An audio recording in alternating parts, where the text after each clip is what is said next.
Welcome back. It's now time for Midday Sports. While the turn of the year for many might signal a time for reflection and refocus, for Chapelton Maroons FC, the 1st of January could be seen as a saving grace as the team from Clarendon look to lift themselves from their current slump that has seen them winless in their last 9 Jamaica Premier League games. Chapelton Maroons were one of 2 teams to start the 2024-25 Jamaica Premier League season with a perfect win record after 3 games. But while the other team, Racing United FC, kicked on and will end the year as league leaders, the Clarendon team is fighting to escape the drop. Despite being in the bottom 2, Chapelton Maroons are just a win away from being mid-table, and the January transfer window could not come at a better time for coach Donovan Duque. Well, what we have to do is reinforce in some areas. I think we're a little bit safe in terms of personnel. The squad is important in terms of characteristics. You want a little bit to push you over the edge offensively. I think we're a bit too balanced. A 10 and a nice 9 centre forward would be good for us. Probably a 8 who can also control the game. So those are some areas that we're looking to beef up in January. A perfect way to start 2026 for Chapelton Maroons will be 3 points, and they could get it on Thursday as they play away to the promoted Treasure Beach FC.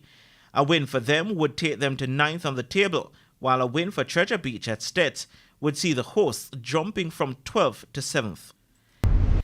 Kenner Lewis's annual New Year's Day cricket exhibition event will take on greater importance on Thursday, as it will be used to assist persons in Westmoreland affected by the passage of Hurricane Melissa. The one-day event at the Paradise Cricket Club in Westmoreland has generally featured current and former Jamaica and West Indies cricketers competing in the T20 format. The 2026 edition will also have an overseas flavour, with the Cayman Islands President 11 playing a Jamaica select team. And we see that in a time of need, our neighbours is something that we should be doing.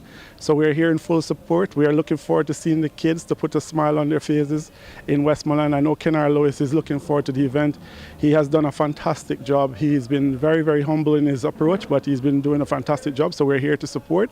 Patrons are being encouraged to make donations of essential supplies at the event or contribute $1,000 towards assisting those impacted by the hurricane. Finally, there is hope that the financial cloud hanging over Cricket West Indies won't rain down on the Under-19 team at next month's ICC Youth World Cup after the team was forced to innovate during their preparation for the tournament. The Windies are now 15 days away from their opening game of the tournament against Tanzania, and head coach Rohan Nurse has explained that the team is ready for the championship despite the coaching staff not having the usual time to prepare the squad. Preparation has gone as well as we could have hoped given the financial constraints that we are experiencing at the moment.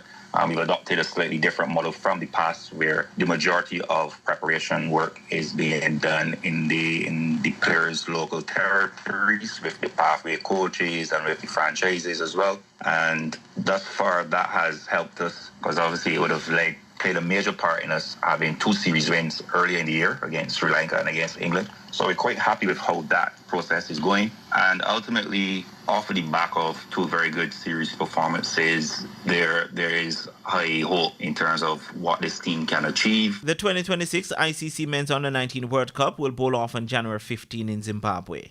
And that's it for your Midday Sports. I'm Renata Brown.